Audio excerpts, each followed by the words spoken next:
जय श्री कृष्णा, राधे राधे, जय श्री श्याम। कैसे सभी? बढ़िया एकदम। एंडोक्राइनोलॉजी को आगे बढ़ा रहे हैं। पीनियल ग्लैंड आज की क्लास में डिस्कस कर रहे हैं। क्या टॉपिक डिस्कस कर रहे हैं? Pineal gland. स्टार्ट करते हैं। पीनियल ग्लैंड से रिलेटेड एमसीक्यू की बात करते हैं। सबसे पहले ऑल्सो नोन एज, किस किस नाम से अपन इसको जानते हैं? तो पहला पॉइंट ध्यान रखना, it is also known as epiphysis. Epiphysis, epiphysis cerebri के नाम से जानते हैं। क्या? एपीफाइसिस सेरिब्राई के नाम से पीनियल ग्लैंड को जानते हैं। नेक्स्ट पॉइंट अगर बात करें अपन, एक नाम और है, also known as third eye of womens. Third eye of womens, third eye of womens किसको बोलते हैं? पीनियल ग्लैंड को ही बोलते हैं। अच्छा, अगर अपन इसकी अगर बात करें थर्ड आई ऑफ वुमेन्स, ये जो है pineal gland is, pineal gland की अगर बात करें तो ध्यानपूर्वक बात सुनना। Pineal gland, pineal gland is attached both physically and spiritually, both physically and spiritually। Physically जो अटैच्ड है ही वो तो ठीक बात है, लेकिन स्पिरिचुअली भी क्या रहती है? अटैच रहती है। तो ये पॉइंट इसके अंदर ध्यान रख सकते हो। इसको एपीफाइसिस सेरिब्राई के नाम से, थर्ड आई ऑफ वुमेन्स के नाम से भी अपन इसको जानते हैं। और पीनियल ग्लैंड जो होती है is attached both physically and spiritually. ये पॉइंट ध्यान रख सकते हो। नेक्स्ट पॉइंट पे चले तो पीनियल ग्लैंड को अपन ब्रेन सैंड के नाम से भी जानते हैं। किस नाम से जानते हैं पीनियल ग्लैंड को? Brain sand. बोले तो ब्रेन की मिट्टी है। तीन इसके स्पेसिफिक नाम है पीनियल ग्लैंड के। सारे पॉइंट अपन इसमें पढ़ सकते हैं। नेक्स्ट नॉर्मल अपन डिस्कस करते हैं पीनियल ग्लैंड के बारे में। सबसे पहले पॉइंट अपन डिस्कस कर रहे हैं, अपन डिस्कस कर रहे हैं कि पीनियल ग्लैंड की शेप कैसी होती है। पीनियल ग्लैंड की शेप, पीनियल ग्लैंड की अगर शेप की अगर बात करें तो शेप आपको देखने को मिलती है, that is the cone shape. कैसी शेप देखने को मिलती है? Cone shape. तो पीनियल ग्लैंड की शेप आपको पता होनी चाहिए, कैसी शेप होती है? कोन शेप होती है। नेक्स्ट पॉइंट पे चलते हैं, पीनियल ग्लैंड की साइज की बात कर लेते हैं। पीनियल ग्लैंड की किसकी बात कर लेते हैं? साइज की। साइज का अगर अपन डिस्कशन करें तो साइज आपको देखने को मिलती है स्मॉल पी। स्मॉल पी कैसी? मटर का दाना जो होता है, मटर का दाना, स्मॉल पी, ऐसी आपको देखने को मिलती है। कौन शेप की नजर आएगी? साइज की अगर बात करें स्मॉल पी, ऐसी आपको साइज नजर आती है। नेक्स्ट पॉइंट पे अगर चलें तो वेट की बात कर लेते हैं। किसकी बात कर लेते हैं? वेट की। किसके वेट की बात कर रहे हैं? वेट अपन पीनियल ग्लैंड के वेट की बात कर रहे हैं। वेट आपको बहुत कम सा आपको देखने को मिलता है, दैट इज 0.1 to 0.2 ग्राम्स। कितना? 0.1 से 0.2 ग्राम्स वेट आपको देखने को मिलता है पीनियल ग्लैंड का। नेक्स्ट पॉइंट पे चलें, इसकी लेंथ की भी बात कर लेते हैं। इसकी लेंथ की, कि ये जो पीनियल ग्लैंड जो होती है इसकी लेंथ, तो लेंथ की अगर अपन बात करें तो पीनियल ग्लैंड की लेंथ जो होती है दैट इज अराउंड 10 mm। कितनी 10 लेंथ आपको देखने को मिलती है? 10 mm आपको देखने को मिलती है। तो लेंथ की बात कर लेते हैं, 10 mm इसकी लेंथ आपको देखने को मिलती है। ओके, नेक्स्ट पॉइंट के ऊपर अपन चलते हैं। नेक्स्ट पॉइंट के ऊपर, नेक्स्ट पॉइंट क्या है? लोकेशन की एक बार बात करते हैं। पीनियल ग्लैंड की किस पे चल रहे हैं? लोकेशन पे। लोकेशन पे, तो लोकेशन, लोकेशन पे चलते हैं। लोकेशन, लोकेशन में मैं पहले तो पॉइंट डिस्कस कर रहा हूं जो कि आप लोगों को पता है, तो आपको जो पता है वो मैं डिस्कस करता हूं, फिर नई नई जानकारी मैं देते जाता हूं। लोकेशन, पहला पॉइंट ध्यान रखना, कहां पर located? Dorsal, dorsal, dorsal side, dorsal side of forebrain, dorsal side of forebrain. तो सिंपल सा सवाल या सिंपल सा क्वेश्चन कि क्या है, इन कहां पर लोकेटेड है? Dorsal side of forebrain. ये आपने 11th-12th के अंदर डिस्कस कर रखा है। फोरब्रेन को एक नाम से और जानते हैं, दैट इज नोन एज प्रोजेंसिफलोन। किस नाम से जानते हैं इसको? प्रोजेंसिफलोन के नाम से जानते हैं। तो ये भी पॉइंट ध्यान रख सकते हो कि डोर्सल साइड ऑफ फोरब्रेन, या फिर अपन बोल सकते हैं प्रोजेंसिफलोन, यहां पर आपको लोकेटेड देखने को मिलती है। नेक्स्ट थोड़ी और स्पेसिफिक जानकारी पे एक बार चलते हैं अपन। क्या जानकारी ले रहे हैं कि इसकी एग्जैक्ट लोकेशन पर चलते हैं। अपन ने ब्रेन वेंट्रिकल वाला पॉइंट डिस्कस कर लिया है। क्या डिस्कस कर लिया? ब्रेन वेंट्रिकल वाला पॉइंट अपन ने डिस्कस कर लिया। तो ये लो, ये ब्रेन वेंट्रिकल अपन बना रहे हैं, ठीक है। ये जो वेंट्रिकल, ये जो देखने को मिलता है, इनको अपन बोलते हैं लेटरल वेंट्रिकल। इनको बोलते हैं लेटरल वेंट्रिकल। ये जो वेंट्रिकल आपको देखने को मिलता है इसको थर्ड वेंट्रिकल के नाम से जानते हैं। और ये जो वेंट्रिकल देखने को मिलता है फोर्थ वेंट्रिकल। ये अपन ने पढ़ा कहाँ है? Lateral ventricle, third ventricle, fourth ventricle. ये न्यूरोलॉजी के अंदर ब्रेन वेंट्रिकल का ऑलरेडी लेक्चर अपलोडेड है, पूरी न्यूरोलॉजी अपलोड हो चुकी है, तो वहां से आप लोग देख सकते हो, ठीक है। तो lateral ventricle, third ventricle, fourth ventricle. अगर अपन बात करें थर्ड वेंट्रिकल की, तो थर्ड वेंट्रिकल जो आपको देखने को मिल रहा है, third ventricle, third ventricle, third ventricle जो आपको देखने को मिल रहा है, यहां पर आपको देखने को मिलता है क्या चीज? डाइएन्सिफलोन। डाइएन्सिफिलोन। डाइएन्सिफिलोन आपको कहां पर देखने को मिलता है? थर्ड वेंट्रिकल पे देखने को मिलता है डाइएन्सिफिलोन, ठीक बात। और डाइएन्सिफिलोन में भी जो सबसे बड़ा जो पार्ट आपको देखने को मिलता है डाइएन्सिफिलोन में भी सबसे बड़ा 80% पार्ट जो आपको देखने को मिलता है वो होता है थैलेमस। क्या होता है? Thalamus. Thalamus is the largest part of diencephalon and it comprise 80% of the diencephalon. 80% part किसका बना लेता है? ये डाइएन्सिफिलोन का बना लेता है थैलेमस। इस थैलेमस के नीचे की तरफ अगर चले, थैलेमस के नीचे की तरफ अगर चले तो यहां पर आप लोगों को देखने को मिलती है हाइपोथैलेमस।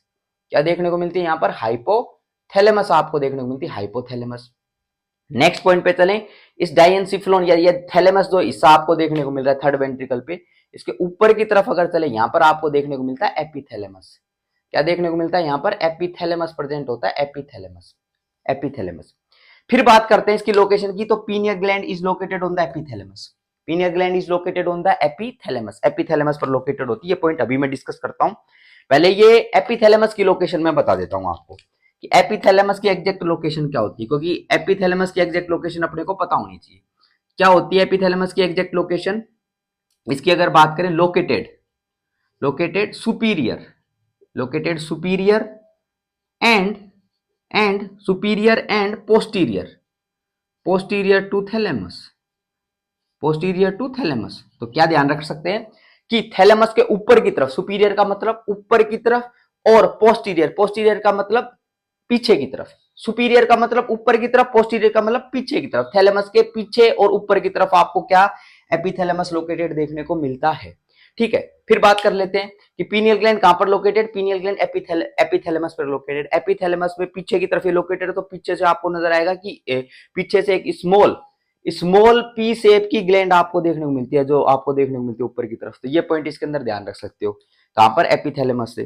तो ये ध्यान रखना लोकेशन। पीनियल ग्लैंड की लोकेशन पर चलते हैं। पीनियल ग्लैंड की लोकेशन की अगर बात करें, located on the epithalamus, located on the epithalamus, epithalamus के ऊपर लोकेटेड है, एपिथैलेमस के। और एपिथैलेमस भी कहां पर लोकेटेड है? Superior and posterior to thalamus. ये पॉइंट अपन ने इसके अंदर डिस्कस कर दिया, तो ये एग्जैक्ट लोकेशन हो गई इसकी। ये पॉइंट अपन ने यहां पर कंसिडर कर दिया है। आगे बढ़ते हैं अपन, थोड़ा सा और पॉइंट अपन डिस्कस करते हैं। नेक्स्ट पॉइंट, इसमें जो ओरिजिनेशन है उसकी बात कर लेते हैं। किसकी बात कर लेते हैं? ओरिजिनेशन की, कि जो पीनियल ग्लैंड है इसका ओरिजिनेशन कहां से हुआ है, पीनियल ग्लैंड का ओरिजिनेशन कहां से हुआ है, इसकी बात कर लेते हैं। ओरिजिनेशन की अगर बात करें तो एक्टोडर्म से ओरिजिनेशन हुआ है। कहां से ओरिजिनेशन हुआ है? एक्टोडर्म। देखो, तीन प्राइमरी एम्ब्रियोनिक जर्म लेयर्स होती है, एक्टोडर्म, मेसोडर्म, एंडोडर्म। तो कहां से ओरिजिनेशन हुआ है? एक्टोडर्म से हुआ है। नर्वस टिश्यू याद करो, नर्वस टिश्यू पूरा मैंने डिस्कस कर दिया है, उसका भी कंप्लीट नर्वस टिश्यू का ओरिजिनेशन कहां से हुआ है? एक्टोडर्म से हुआ है। पीनियल ग्लैंड का भी कहां से हुआ है? एक्टोडर्म से ओरिजिनेशन हुआ है। ये पॉइंट आप इसके अंदर ध्यान रख सकते हो। तो इसमें लोकेशन की अपन ने बात कर दी कि कहां पर लोकेटेड है। वैसे 11th-12th में पढ़ते थे डोर्सल साइड ऑफ फोरब्रेन या प्रोजेंसिफ्लोन। अब अपन स्पेसिफिक पॉइंट के ऊपर अपन चल गए, लोकेटेड ऑन द एपिथैलेमस, क्योंकि एपिथैलेमस की अपने को एग्जैक्ट लोकेशन पता है। नेक्स्ट अगर बात करें तो ये आपको कहां पर लोकेटेड देखने को मिलती है। अगर इसकी अगर अपन बात करें, एक तो ये पॉइंट लिख दिया, located on epithalamus. Next, mid brain में आपने डिस्कस किया सुपीरियर कोलिकुलाई। क्या डिस्कस किया है? सुपीरियर कोलिकुलाई। सुपीरियर कोलिकुलाई के बीच में प्रेजेंट होती है। तो एक पॉइंट और अपन यहां पर लिख देते हैं। क्या लिख देते हैं? Present between the superior colliculi, present between the superior colliculi. और सुपीरियर कोलिकुलाई कहां पर डिस्कस करा? मिड ब्रेन में डिस्कस करा। मिड ब्रेन कहां पड़ा? अपन ने न्यूरोलॉजी के अंदर डिस्कस कर दिया, नर्वस सिस्टम में डिस्कस कर दिया। पूरा लेक्चर अपलोडेड है, देख सकते हो। मिड ब्रेन, वहां पर सुपीरियर कोलिकुलाई, इंफीरियर कोलिकुलाई, सबका डिस्कशन कर रखा है। एग्जैक्ट लोकेशन पर चलते हैं, स्टार्टिंग से डोर्सल साइड ऑफ फोरब्रेन प्रोजेंसिफ्लोन में। और प्रोजेंसिफ्लोन की अगर बात करें तो प्रोजेंसिफ्लोन के दो पार्ट होते हैं। प्रोजेंसिफ्लोन के कितने पार्ट होते हैं? दो पार्ट होते हैं। एक तो होता है टेलेंसिफ्लोन प्रोजेंसिफ्लोन में, और एक जो पार्ट आपको देखने को मिलता है वो होता है डाइएन्सिफ्लोन। कौन सा पार्ट? डाइएन्सिफ्लोन आपको देखने को मिलता है, डाइएन्सिफ्लोन, ठीक है। नेक्स्ट अगर बात करें डाइएन्सिफ्लोन, तो ये डाइएन्सिफ्लोन कहां पर एग्जैक्ट लोकेशन? डाइएन्सिफ्लोन पर लोकेटेड है। और डाइएन्सिफ्लोन में थैलेमस वाला रीजन मोस्टली देखने को मिलता है, लेकिन इस थैलेमस के जस्ट ऊपर की तरफ और पीछे की तरफ आपको नजर आता है एपिथैलेमस। एपिथैलेमस पे एग्जैक्ट लोकेटेड है। तो ये पॉइंट ध्यान रख सकते हो अपन, डोर्सल साइड ऑफ फोरब्रेन या प्रोजेंसिफ्लोन, और उसमें भी चलें तो डाइएनसिफ्लोन वाले हिस्से के अंदर आपको देखने को मिलता है एपिथैलेमस, जो कि थर्ड वेंट्रिकल पे प्रेजेंट है। वहां पर एपिथैलेमस पर ये लोकेटेड है। ये पॉइंट अपन ने कवर कर दिया, ये ओरिजिनेशन की अपन ने बात कर दी। नेक्स्ट पॉइंट पे चलते हैं कि जो पीनियल ग्लैंड है इसके अंदर कौन कौन सी सेल्स आपको देखने को मिलती है। तो सेल्स की एक बार बात कर लेते हैं। पीनियल ग्लैंड में जो सेल्स आपको देखने को मिल रही है उनकी बात कर लेते हैं। सेल्स की अगर बात करें तो दो टाइप की सेल्स आपको देखने को मिलती है। पहली टाइप की जो सेल आप लोगों को देखने को मिलती है उसको अपन जानते हैं पीनियलोसाइट। किस नाम से जानते हैं? पीनियलोसाइट के नाम से जानते हैं। ये पीनियलोसाइट। दूसरी सेल की अगर अपन बात करें तो दूसरी सेल जो अपने को देखने को मिलती है वो होती है न्यूरोग्लियल सेल। कौन सी? न्यूरोग्लियल सेल, या फिर बोल दो न्यूरोग्लिया। तो पहला तो पॉइंट अपन डिस्कस कर रहे हैं पीनियलोसाइट, दूसरा पॉइंट अपन डिस्कस कर रहे हैं न्यूरोग्लिया। तो ये दो पर्टिकुलर टाइप की सेल्स आपको देखने को मिलती हैं। पीनियलोसाइट या फिर पीनियलो ग्लैंड की सेल्स, ये एपिथेलियल टाइप की सेल्स आपको देखने को मिलती है। कैसी सेल्स होती है? Epithelial cells. तो पीनियलोसाइट कैसी सेल है? एपिथेलियल सेल्स है। खास बात इनकी कि इनका जो फंक्शन आपको देखने को मिलता है वो क्या होता है? सिक्रीशन। क्या फंक्शन होता है इनका? सिक्रीशन। किस चीज के सिक्रीशन के लिए रेस्पॉन्सिबल होती है इनकी अगर अपन बात करें तो ध्यानपूर्वक बात सुनना। ये कौन से हार्मोन का सिक्रीशन करती है? ये एक हार्मोन का सिक्रीशन करती है जिसको अपन बोलते हैं मेलेटोनिन। किस नाम से जानते हैं अपन? मेलेटोनिन के नाम से जानते हैं। तो मेलेटोनिन का सिक्रीशन आपको करती हुई नजर आती है। आ रही बात समझ में? तो एपिथेलियल सेल्स ये इसका सिक्रीशन करेगी, मेलेटोनिन का सिक्रीशन करेगी। नेक्स्ट पॉइंट अगर बात करें एज के साथ, किसके साथ? एज के साथ पीनियल ग्लैंड कैल्सिफाइड हो जाती है। तो ध्यानपूर्वक बात सुनना। By increasing age, by increasing age, by increasing age, by increasing age pineal gland, pineal gland is calcified, pineal gland is calcified, pineal gland calcified हो जाती है। calcified की अगर बात करें, calcified का मतलब होता है कैल्शियम एक्यूमुलेट हो जाता है। क्या हो जाता है? Calcium accumulate. तो कैल्शियम एक्यूमुलेट आपको देखने को मिलता है। तो by increasing age pineal gland is calcified, calcium इसके अंदर क्या हो जाता है? एक्यूमुलेट हो जाता है।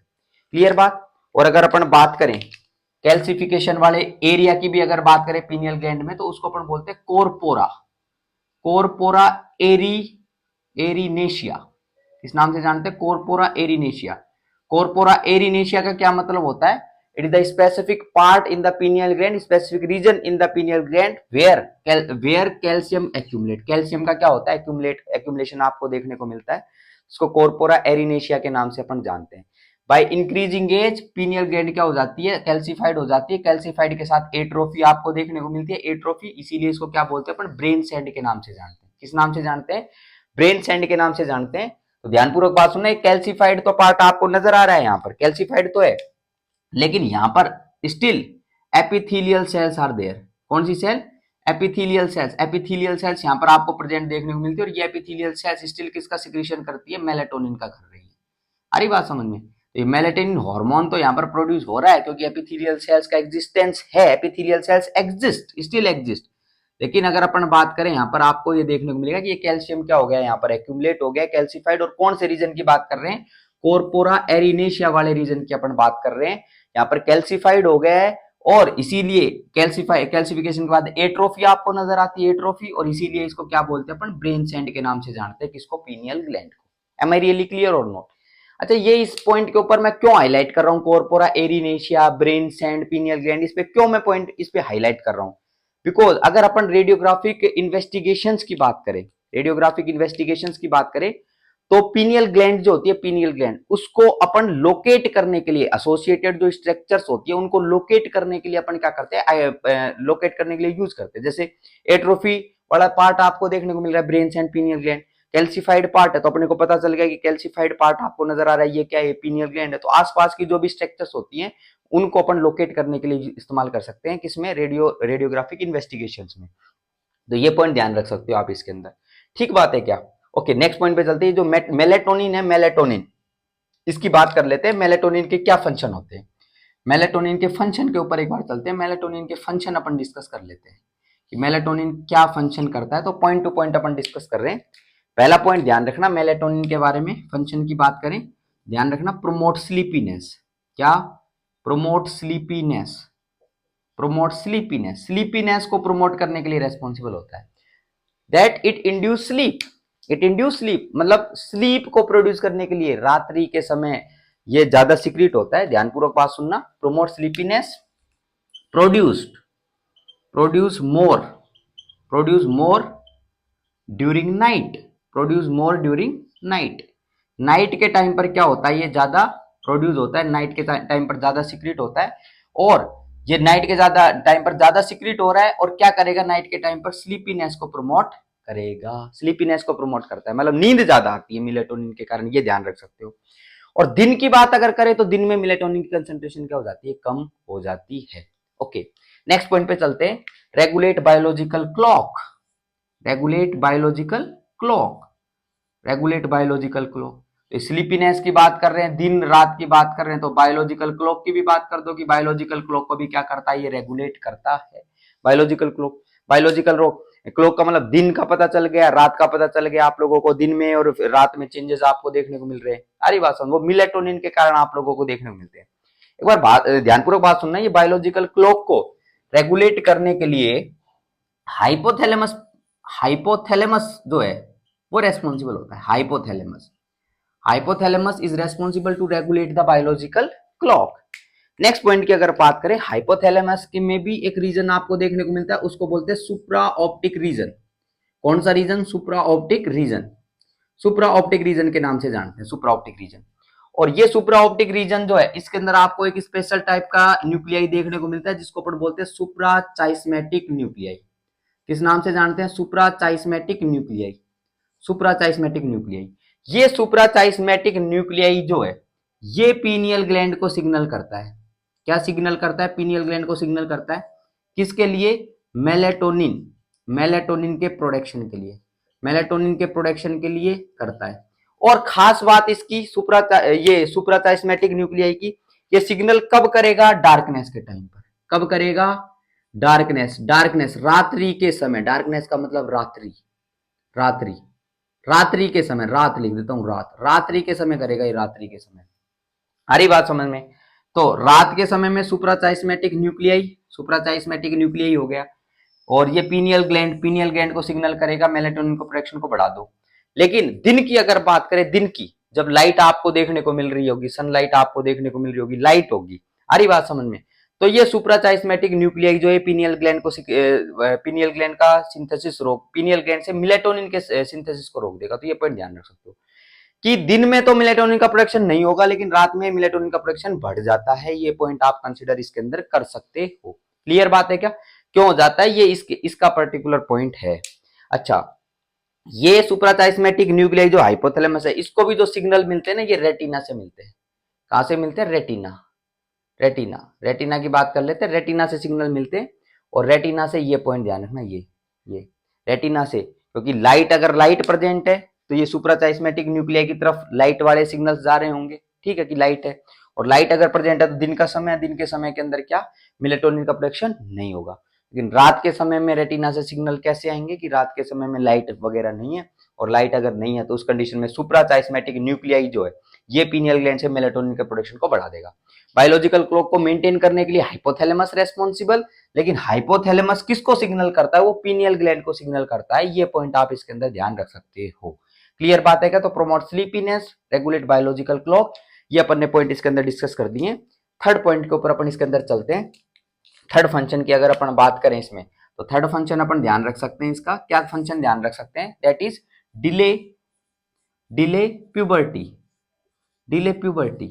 किसके लिए रेस्पॉन्सिबल होता है, प्यूबर्टी को डिले करने के लिए रेस्पॉन्सिबल होता है। क्यों, बिकॉज इनिबिट, ये मेलेटोनिन क्या करता है, इनिबिट गोनाड्स, गोनाड्स को क्या कर देता है, ये इनिबिट कर देता है। तो ये पॉइंट ध्यान रखना, ये प्यूबर्टी को डिले करने के लिए, या फिर अपन बोल सकते हैं सेक्सुअल मैच्योरिटी, क्या, सेक्सुअल मैच्योरिटी को डिले करने के लिए रेस्पॉन्सिबल होता है ये, sexual maturity delay, sexual maturity को डिले करने के लिए रेस्पॉन्सिबल मेलेटोनिन, प्यूबर्टी को डिले करने के लिए रेस्पॉन्सिबल कौन, मेलेटोनिन। क्यों, गोनेट्स को क्या कर देता है, इनिबिट कर देता है। ये पॉइंट इसके अंदर आप ध्यान रख सकते हो। एम आई क्लियर और नॉट। तो अभी तक अपन ने पीनियल ग्लैंड के बारे में स्पेसिफिक जानकारी ले ली अपन ने, कि क्या क्या इसके अलग अलग नाम होते हैं, 3 अलग अलग नाम, ये याद रखने अपने को। शेप, साइज, वेट, लेंथ, इनकी अपन ने बात कर दी। एग्जैक्ट लोकेशन पर पहुंच गए। मेलेटोनिन का क्या फंक्शन होता है, कहां से सीक्रेट होता है, ये भी पॉइंट अपन ने इसके अंदर डिस्कस कर दिया है। क्लियर बात है क्या।